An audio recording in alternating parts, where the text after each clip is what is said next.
Vous rêvez de devenir riche, mais votre compte en banque ne suit pas? La vérité, c'est que vous faites probablement les mêmes erreurs que 95% des gens. Des erreurs qui vous empêchent d'accumuler de la richesse, même avec un bon salaire. Aujourd'hui, je vais vous révéler les 11 achats totalement inutiles que Robert Kiyosaki, l'auteur du best-seller Père riche, Père pauvre, recommande absolument d'éviter. Ces dépenses sont de véritables pièges qui maintiennent les gens dans la classe moyenne, voire dans la pauvreté. Ce qui est fascinant, c'est que la plupart de ces achats sont considérés comme normaux dans notre société. On nous a même appris qu'ils étaient des signes de réussite. Mais les vrais riches, eux, savent que ce sont des gouffres financiers. En appliquant les conseils que je vais partager avec vous dans cette vidéo, vous pourrez économiser des milliers d'euros chaque année. Mieux encore, vous apprendrez à penser comme les véritables créateurs de richesse. Préparez-vous à remettre en question vos habitudes de consommation et à découvrir comment les riches gèrent vraiment leur argent. Cette vidéo pourrait bien être le déclic qui transformera votre relation avec l'argent. Installez-vous confortablement, prenez de quoi noter, car ce qui va suivre pourrait changer votre vie financière pour toujours. Numéro 1. Les vêtements de marque à prix exorbitant. Laissez-moi vous parler d'un truc qui me fait toujours rire. Ces gens qui pensent que porter du Gucci de la tête aux pieds va les rendre riches. Vous savez quoi? C'est exactement l'inverse. Prenez Warren Buffett, ce mec qui pourrait littéralement s'acheter une usine de costumes s'il le voulait. Et pourtant, il se balade avec des costumes Zegna à 500 €, 1000 €. Pas mal, me direz-vous, mais pour un gars qui pourrait se faire tailler des costumes en fil d'or à 20 000 €, c'est presque de la fast fashion. Mais voici la partie qui va vous faire tomber de votre chaise. Imaginez que vous claquez 1000 € par mois dans des fringues de marque. Ça fait 12 000 € par an juste pour ressembler à un panneau publicitaire ambulant. Maintenant, accrochez-vous bien. Si vous preniez cet argent et l'investissiez avec un rendement de 7% sur 20 ans, vous vous retrouveriez avec, roulement de tambour, 593 000 €. Oui, vous avez bien entendu.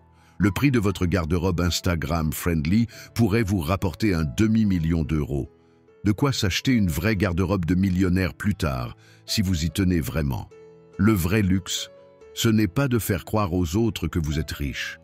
C'est de pouvoir dire non à votre réveil le matin parce que vous êtes financièrement libre.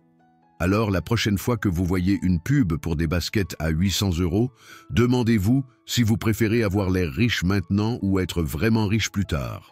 Comme je le dis toujours, les vrais riches ne s'habillent pas pour impressionner leur compte Instagram, mais pour impressionner leur compte en banque. Numéro 2. Les gadgets électroniques dernier cri. Parlons de cette maladie moderne que j'appelle la fièvre du dernier iPhone. Vous savez, cette sensation irrésistible qui vous prend quand Apple sort un nouveau modèle avec, attendez, 3 pixels de plus à l'appareil photo. Sérieusement, qui a besoin d'un téléphone à 1500 € pour regarder des vidéos de chat sur TikTok? Votre iPhone de l'année dernière fait exactement la même chose. Et devinez quoi? Il prend aussi des selfies parfaitement acceptables pour votre feed Instagram. Les vrais riches, eux, ils ont compris le truc. Ils sont là, peinards avec leur téléphone d'il y a 2 générations, en train de compter les intérêts de leurs investissements, pendant que vous faites la queue devant l'Apple Store à 5 h du matin. La classe, non. Je vais vous dire un secret, ce n'est pas votre smartphone dernier cri qui va vous rendre riche. Steve Jobs a créé Apple avec un garage et des composants bas de gamme, pas avec un iPhone 15 Pro Max Ultra Méga Plus. Imaginez plutôt investir la différence de 700 € entre le dernier modèle et celui d'avant dans des bouquins sur l'investissement ou une formation en ligne. Ça, c'est un upgrade qui peut vraiment changer votre vie. Comme je dis toujours à mes amis, si ton téléphone est plus intelligent que ton portefeuille, tu as un problème. Alors la prochaine fois que vous serez tenté par le dernier gadget à la mode, demandez-vous: est-ce que j'ai vraiment besoin d'une meilleure caméra pour photographier mon dessert, ou est-ce que je préfère investir dans mon futur? Les seuls gadgets qui devraient vous impressionner sont ceux qui génèrent de l'argent, pas ceux qui en consomment. Numéro 3. Les abonnements inutilisés, les services de streaming multiples. Parlons de ce petit plaisir moderne qu'on appelle la collection d'abonnements. Vous savez, ce moment où vous réalisez que vous payez pour regarder 7 séries différentes sur 5 plateformes différentes, en même temps. Sérieusement, qui a le temps de regarder tout ça? À moins que vous n'ayez découvert le secret pour avoir 48 heures dans une journée, je pense qu'on peut faire le ménage ici. Netflix pour les séries du moment, Disney Plus pour les Marvel, Amazon Prime parce que... Ah oui, la livraison gratuite d'Apple TV Plus parce que... En fait, pourquoi déjà? Sans oublier l'abonnement à la salle de sport que vous n'avez pas vu depuis le nouvel an 2022. Faites le calcul avec moi. 50 € par mois en abonnement d'hiver, ça fait 600 € par an. Sur 10 ans, ça vous fait 6 000 €. Imaginez un peu. Pendant que vous dormez devant Netflix, cet argent aurait pu travailler pour vous dans un investissement. Les vrais riches, ils font quoi? Ils choisissent un service de streaming, 2 max s'ils sont vraiment fans de séries. Et ils switchent quand ils ont fini de regarder ce qui les intéresse. Malin, non? Mon conseil? Faites comme moi. Organisez un audit des abonnements. C'est comme un grand ménage de printemps, mais pour votre compte en banque. Croyez-moi, vous allez trouver des trucs que vous payez depuis si longtemps que vous aviez oublié leur existence. Comme je dis toujours, si tu passes plus de temps à scroller dans tes apps qu'à compter tes sous, il y a peut-être un problème. L'argent le plus facile à gagner, c'est celui qu'on arrête de gaspiller. Numéro 4. Les vacances de luxe à crédit. Oh là là, parlons de ce fameux syndrome du « je mérite des vacances de luxe même si je dois vendre un rein ». Vous connaissez cette sensation? Vous êtes au bureau, épuisé, scrollant sur Instagram et bam, vous tombez sur ces photos paradisiaques des Maldives, piscine à débordement, cocktail sur la plage, coucher de soleil magique. Et là, votre carte de crédit commence à vous faire de l'œil. Mais attendez une seconde. Savez-vous ce qui est encore plus stressant qu'une année sans vacances? Payez vos vacances pendant les 2 années suivantes. Imaginez, vous dépensez 5 000 € pour une semaine de rêve aux Maldives. Cool. Mais avec les intérêts de votre carte de crédit, ces mêmes vacances vous coûteront 7 500 €. C'est comme si vous payiez 2 500 € juste pour le privilège d'avoir des dettes. Avec cette somme, vous auriez pu faire un autre voyage. Les vrais riches, eux, ils ont une approche différente. Ils planifient, économisent et parfois même, tenez-vous bien, ils choisissent des destinations où leur argent vaut plus, choc et stupéfaction. Au lieu des Maldives à crédit, pourquoi pas la Thaïlande en cash? Même plage paradisiaque, même soleil, mais avec des pad thaï divins en bonus et sans le stress de la dette. Comme je dis toujours, si vos souvenirs de vacances durent moins longtemps que vos remboursements, il y a un problème. La vraie liberté, ce n'est pas de pouvoir partir où on veut. C'est de pouvoir rentrer de vacances sans avoir à vérifier frénétiquement son compte en banque. Numéro 5. Les restaurants haut de gamme fréquents. Ah, parlons de ce petit péché mignon qu'on appelle « je suis trop fatigué pour cuisiner, allons au resto ». Vous savez, cette habitude de se dire « je travaille dur, je mérite un bon resto 3 fois par semaine ». Et pas n'importe quel resto, hein. On parle de ces endroits où la portion de risotto est si petite qu'il faut une loupe pour la trouver dans l'assiette.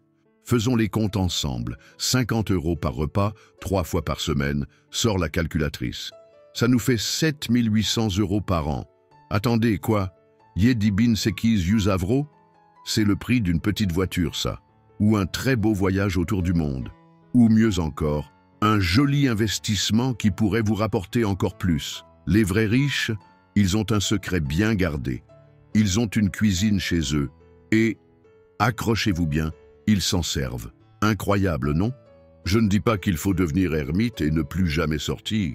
Mais réserver les restos pour les occasions spéciales, c'est comme porter votre plus belle tenue. Ça devient vraiment spécial quand ce n'est pas tous les jours. En plus, cuisiner chez soi, c'est super tendance. Vous pouvez poster vos créations sur Instagram, impressionner vos amis avec vos talents culinaires et le meilleur dans tout ça, vous savez exactement ce qu'il y a dans votre assiette. Pas de sauce mystère à 15 € le supplément. Comme je dis toujours, si ton compte en banque fond plus vite que le beurre dans ta poêle, il est temps de se mettre au fourneau. Le vrai luxe, ce n'est pas de manger dehors tous les soirs, c'est d'avoir assez d'argent de côté pour ne pas stresser quand l'addition arrive. Numéro 6. Les bijoux, les montres de luxe, les accessoires de luxe. Parlons de cette obsession bizarre qu'ont certains avec les montres de luxe.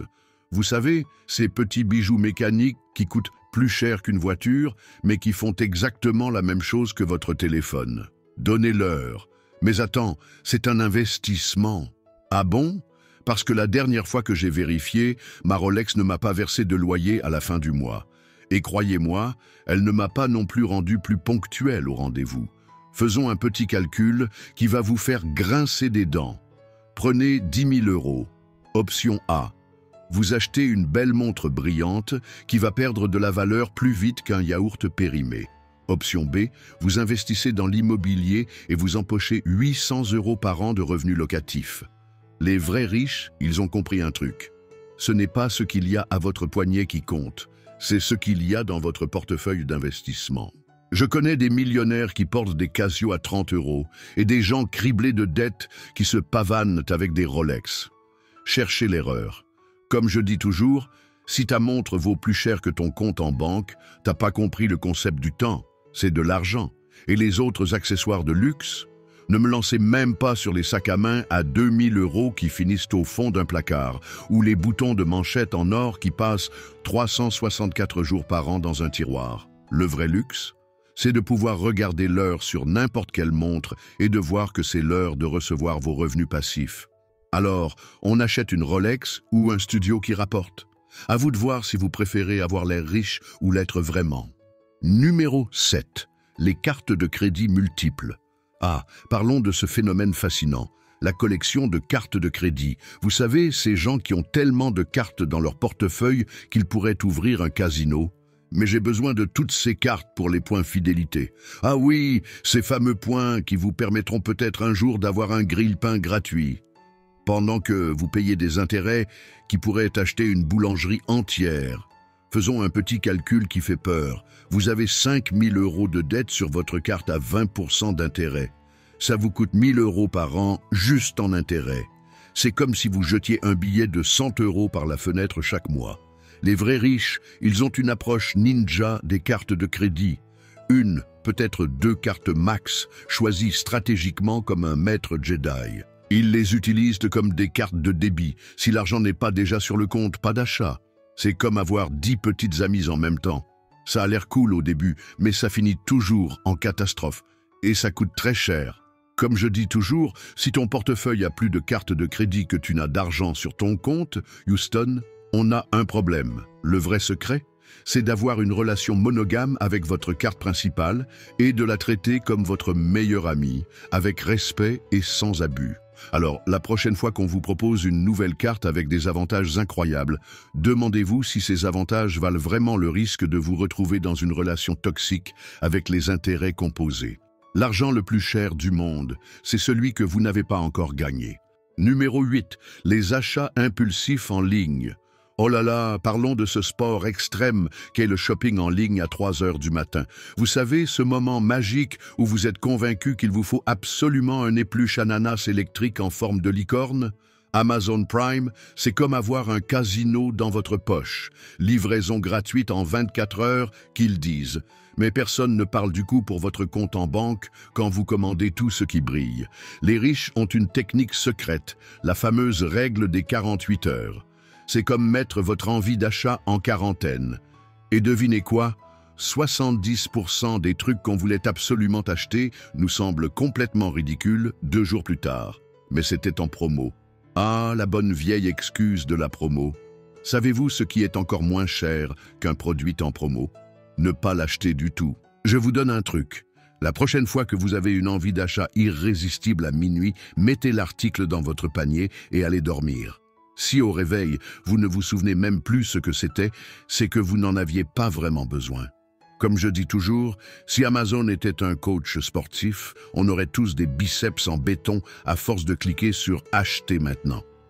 Le vrai luxe, c'est de pouvoir se dire « Non, je n'ai pas besoin de ça », même quand on peut se le permettre. Et croyez-moi, votre compte en banque vous remerciera de ne pas avoir acheté cette fontaine à chocolat qui prend la poussière dans votre placard. Alors, la prochaine fois que votre doigt s'approche dangereusement du bouton « Acheter en un clic », demandez-vous « Est-ce que je veux vraiment expliquer cet achat à mon conseiller financier ?» Numéro 9. Les adhésions aux clubs prestigieux. Parlons de ces fameux clubs prestigieux qui font rêver tant de gens. Vous savez, ces endroits où on paie le prix d'une petite voiture chaque année pour faire semblant d'être important.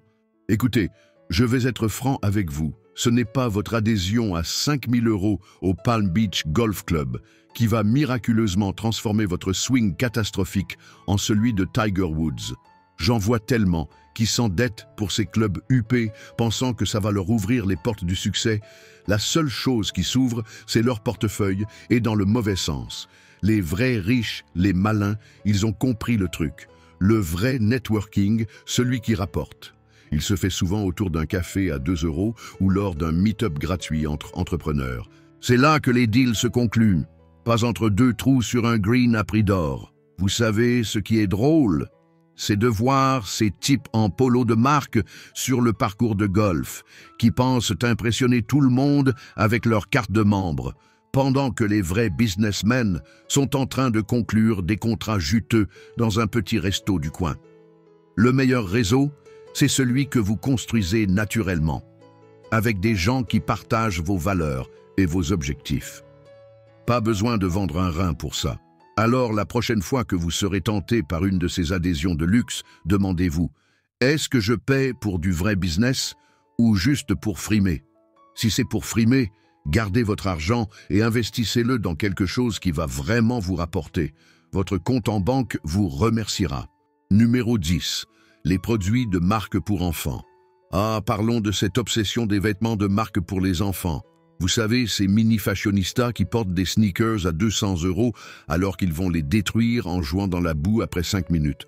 Sérieusement, réfléchissons un instant. Votre petit bout de chou de 3 ans a-t-il vraiment besoin d'un t-shirt Gucci? La dernière fois que j'ai vérifié, les autres enfants de la crèche ne comparaient pas les étiquettes de leurs pyjamas. Faisons les comptes. 3 000 € par an pour habiller Junior en marque de luxe, c'est le prix d'un petit placement qui pourrait lui payer ses études plus tard. Pendant ce temps-là, pour 1 000 €, vous pouvez avoir des vêtements de super qualité qui font exactement le même job. Gardez votre enfant au chaud et présentable. Le plus ironique dans tout ça, pendant que certains parents s'endettent pour que leur bambin ressemble à un mannequin miniature, les enfants des vrais riches apprennent déjà comment faire fructifier leur argent de poche. Je connais une famille fortunée qui achète les vêtements de leurs enfants en solde et met la différence sur un compte d'investissement. Devinez qui aura un beau capital à 18 ans? Pas le petit Kevin qui portait du Balenciaga à 5 ans. Les vrais winners apprennent à leurs enfants que ce n'est pas le logo sur le t-shirt qui compte, mais les chiffres sur le compte en banque. Et croyez-moi, votre petit ange sera tout aussi heureux dans des vêtements confortables sans marque, surtout quand il comprendra plus tard que vous avez investi pour son avenir plutôt que dans son dressing. Alors, on arrête la folie des marques pour les petits et on commence à penser investissement. Votre portefeuille et le futur de vos enfants vous dira merci. Enfin, numéro 11, l'alcool et le tabac premium. Ah, parlons de ces petits plaisirs qui vous ruinent à petit feu, littéralement. Vous savez, ces bouteilles de whisky à 200 € que vous sortez pour impressionner vos amis, ou ces cigares cubains que vous fumez pour avoir l'air d'un boss. Laissez-moi vous dire une chose. Al Capone aussi avait l'air cool avec son cigare, mais je ne suis pas sûr que ce soit le meilleur modèle financier à suivre. Faisons un petit calcul qui fait mal. 10 € par jour en cigarette, ça fait 3 650 € par an. C'est le prix d'un petit voyage autour du monde, ou mieux encore, un bel investissement qui pourrait vous rapporter de l'argent au lieu de partir en fumée, sans mauvais jeu de mots. Le plus drôle dans tout ça, pendant que certains se ruinent en cognac premium pour célébrer leur succès, les véritables riches sont souvent ceux qui commandent un simple verre d'eau au restaurant. Ils savent que la vraie classe, ce n'est pas de montrer qu'on peut se payer une bouteille à 500 €, c'est de montrer qu'on n'en a pas besoin pour se sentir important. Et ne me lancez pas sur ces soirées où les gens balancent leur salaire en bouteilles de champagne en boîte de nuit. Le lendemain, ils ont mal au crâne et au portefeuille. Les vrais gagnants dans l'histoire, ceux qui ont compris que ces vices premium sont comme des trous dans leur portefeuille. Ils préfèrent investir cet argent dans des actifs qui leur rapportent plutôt que dans des produits qui partent littéralement en fumée. Alors, prêt à transformer votre budget luxuries qui tue en budget investissement qui rapporte. Votre corps et votre compte en banque vous remercieront. Vous l'avez compris, devenir riche n'est pas une question de chance ou d'héritage. C'est avant tout une question de choix quotidien et de discipline financière. Ces 11 achats à éviter, selon Robert Kiyosaki, ne sont que la partie visible de l'iceberg. Le véritable secret de la richesse réside dans votre capacité à résister aux tentations de la société de consommation. Chaque euro économisé est un euro qui peut travailler pour vous, se multiplier et vous rapprocher de la liberté financière. La prochaine fois que vous serez tenté de faire l'un de ces achats, rappelez-vous cette vidéo. Demandez-vous si cette dépense vous rapproche ou vous éloigne de vos objectifs financiers. À vous maintenant de prendre les bonnes décisions. La route vers la richesse commence par ces petits changements qui, mis bout à bout, transformeront radicalement votre avenir financier.